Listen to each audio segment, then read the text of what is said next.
नमस्ते। सभी योग साधकों का स्वागत करता हूं योग दर्शन की व्याख्यान माला के इस कार्यक्रम में। आज हम बात करेंगे विभूतिपाद के 53वें सूत्र की। इसमें विवेक ज्ञान की भूमिका क्या है, विवेक ज्ञान से क्या प्रभाव पड़ता है, उसकी बात की गई है। उसको हम जानते हैं कि विवेक ज्ञान करता क्या है, विवेक ज्ञान से किस प्रकार का हमें बुद्धि प्राप्त होती है और किस प्रकार से हम उसका प्रयोग कर सकते हैं। तो सूत्र शुरू करते हैं। जाति लक्षण देश है, अन्यथा अन्वच्छेदात तुल्यो ततः प्रति प्रति। ये सूत्र है।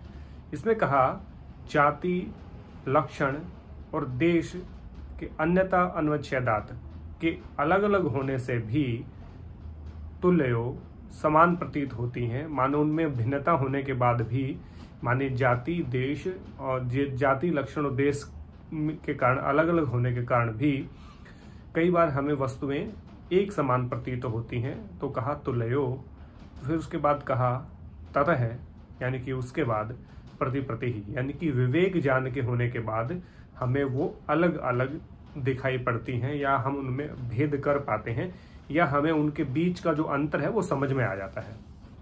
इसमें कहा जाति के कारण, लक्षण के कारण और देश के कारण एक सी चीजें हमें दिखती हैं कि सेम सी जाति है, सेम लक्षण है, सेम उनका स्थान है।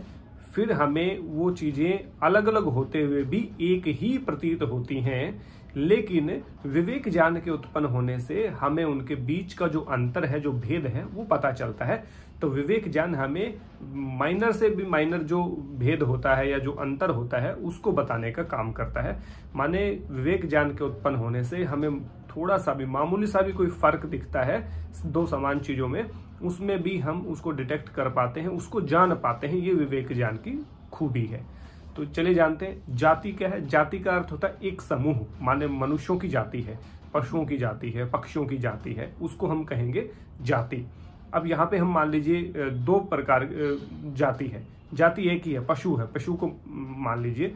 तो पशु क्या होगा, मान लीजिए व्यक्ति से ही मान लीजिए हम, व्यक्ति दो प्रकार की हैं। जाति में भी बहुत सारी जातियां होती हैं, तो मनुष्य की मानो, पक्षी की मानो, पशु की। तो यहाँ हम पशु का उदाहरण ले लेते हैं क्योंकि महर्षि व्यास ने भी पशु का उदाहरण लिया। मान लीजिए एक गाय खड़ी है और एक भैंस खड़ी है या एक घोड़ी खड़ी है, आप इसको अंदाज लगा लीजिए। तो भैंस और गाय में क्या अंतर है? दोनों जाति से पशु हैं, दोनों के चार पांव हैं, चार उनके पांव हैं, दो उनके सींग हैं, पूंछ है, दो आंखें हैं, मुंह है, नाक है, सारी बनावट एक तरह की, लंबी चौड़ी भी लगभग समान ही होती हैं। तो इसके बाद कैसे भेद करें कि कौन सी गाय है, कौन सी भैंस है? ये जाति विशेष का होता है। माने दोनों एक ही प्रकार की हैं, पशु हैं, दुधारू पशु हैं, सारी चीजें सेम है। इसके बाद कहा लक्षण। अब लक्षण में हमें पहचान लिया कि हमने ये गाय है, ये भैंस है। एक सफेद रंग की गाय होती है जिसको हम देसी गाय बोलते हैं, एक ब्लैक कलर की होती है जिसको हम अमेरिकन नस्ल बोलते हैं, एक हमारे ब्राउन टाइप के कलर की होती है, या हम कहें जिसको हम पीच कलर कहते हैं, पीच कलर की होती है, उसको हम गिर गाय कहते हैं। तो उसमें भी भेद कैसे किया जाए कि ये देसी गाय है, ये गिर गाय है, या ये अमेरिकन गाय है। तो ब्लैक और व्हाइट जो मिक्स होती है वो अमेरिकन गाय जिसको हम बोलते हैं। ये लक्षण के अंदर हमें पता चलता है। और उसके बाद का देश, यानी कि एक देश से दूसरे देश की वस्तु का कैसे पहचान करें। सेम है गाय, लेकिन एक आप देखेंगे कि जो गाय है वो एक भारतीय गाय देखें, यानी कि देसी नस्ल की गाय देखें, एक भारत में गिर जो होती है, गुजरात राजस्थान में जो ज्यादा पाई जाती हैं गिर गाय, वो आप देखेंगे उनमें फर्क होता है, लेकिन दोनों गायें होती हैं। उनमें कलर का फर्क होता है, उनमें बनावट का फर्क होता है। तो इन फर्कों को हम कैसे जान पाएंगे जबकि फर्क होता है। जैसे भैंस और गाय में भी फर्क है, यानी कि जाति पशु है और सारी जो उसकी आकृति है, जो बनावट है, जो अंग है वो सेम है, लेकिन जाति एक है लेकिन उसमें भी भेद है। वो भेद कैसे जाना जाए। उसके बाद लक्षण, यानी कि दो गायें भी समान है तो उनमें किस प्रकार से भेद किया जाए कि ये गिर गाय है, ये अमेरिकन गाय है। उसके बाद कहा गया देश है, ये नॉर्थ इंडिया की है, ये साउथ इंडिया की भैंस है या गाय है, या ये भारत देश की गाय है या ये अमेरिका की गाय है।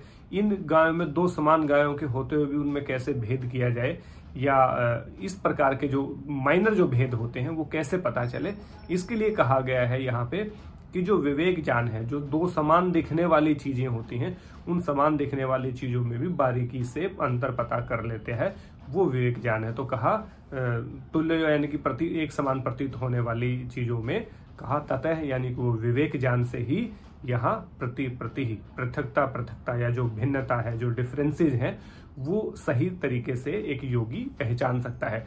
तो ये तो केवल उदाहरण के तौर पे गाय का, भैंस का हमने उदाहरण लिया है। ऐसी बहुत सारी चीजें हैं जो व्यक्तियों के अंदर भी होती हैं। दो व्यक्ति एक समान दिखते हैं, एक ही जगह से पढ़ाई की होती है, एक ही तरह का आचरण दिखता है, लेकिन फिर भी बहुत सारी भिन्नता होती है। वो सामान्य व्यक्ति उस भिन्नता को नहीं पकड़ पाता। या हम दो किसी पुलिस वालों के देखें, उनकी ड्रेस एक होती है या उनकी सारी कदकाठी एक होती है, सारी चीजें, लेकिन उनमें जो माइनर जो भेद होते हैं, जो डिफरेंसेज होते हैं, वो हम कैसे पकड़ें, वो एक योगी पकड़ सकता है। वो विवेक ज्ञान से पकड़ में आ सकते हैं चीजें। एक तरह से बोलते हैं सारी चीजें एक हैं, लॉ को फॉलो करें, सारी चीजें।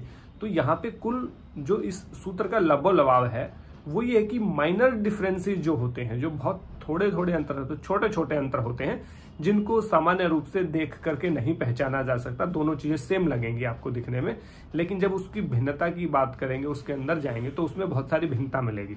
एक उदाहरण और मैं यहाँ देना चाहूँ।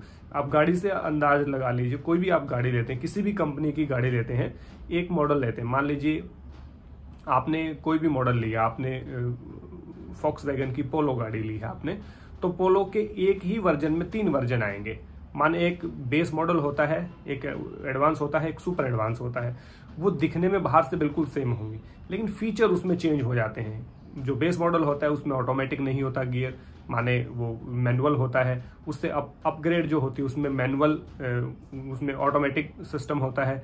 जो और भी एडवांस आती है उसमें एयर बैग की संख्या बढ़ जाएगी, या उसमें और कोई फीचर नया वो डाल देंगे, बाकी बाहर से बॉडी सेम दिखेगी। तो कैसे पता चले कि ये पोलो की बेस मॉडल है, ये पोलो की अपर मॉडल है या एडवांस मॉडल है? तो वो एक ही है, कंपनी उसका नाम एक ही है, गाड़ी का नाम एक ही है। इसमें कोई भी गाड़ी आप ले लीजिए, कोई टाटा की आप ले लीजिए, कोई आप मर्सिडीज की आप गाड़ी ले लीजिए, तो उस एक मॉडल में ही बेस मॉडल, अपर मॉडल और हाईएस्ट मॉडल, 3 तरह के मॉडल उसमें कई बार पाए जाते हैं। तो वो भेद कंपनी का जो जानकार है या जो गाड़ियों के बारे में बहुत सारी नॉलेज रखता है, वही व्यक्ति उसको बता सकता है कि इस मॉडल में ये कौन सी मॉडल की गाड़ी है। एक मॉडल है कोई भी, उसमें ये कौन सी गाड़ी है, तो ये पता लगाना वो उसका काम होता है, जो एक्सपर्ट होता है। तो यहाँ इस माइनर फर्क को बाहर से देखकर नहीं पहचाना जा सकता। जिन अंतरों को बाहर से देख करके हम नहीं पहचान पाते, उनको अंदरूनी रूप से हम जान पाते हैं, उनकी स्टडी कर पाते हैं। तो विवेक ज्ञान वो स्टडी है, विवेक ज्ञान वो साधन है, विवेक ज्ञान वो माध्यम है, विवेक ज्ञान वो मीडियम है, विवेक ज्ञान वो सशक्त माध्यम है, जिसके माध्यम से हम इन फर्क को, डिफरेंस को, अंतरों को, भेदों को अच्छी तरह से जान पाते हैं। तो विवेक ज्ञान ये भेद है। जिस विवेक ज्ञान कब प्राप्त होता है? जब क्षण और क्रम, इन दोनों में संयम किया जाता, तो विवेक ज्ञान की उत्पत्ति होती है। अब जो 54वां सूत्र है उसमें विवेक ज्ञान के लक्षण को दर्शाया गया है। जल्द ही उस वीडियो को लेकर के आपके सामने उपस्थित होऊंगा। तब तक के लिए आप सबका बहुत बहुत धन्यवाद। स्वाध्याय, सानिध्य, योग अभ्यास जारी रखिए। तब तक जल्द ही 54वें वीडियो के साथ मिलता हूँ। तब तक के लिए आप सबका बहुत बहुत धन्यवाद। जय हिंद, जय भारत, नमस्ते।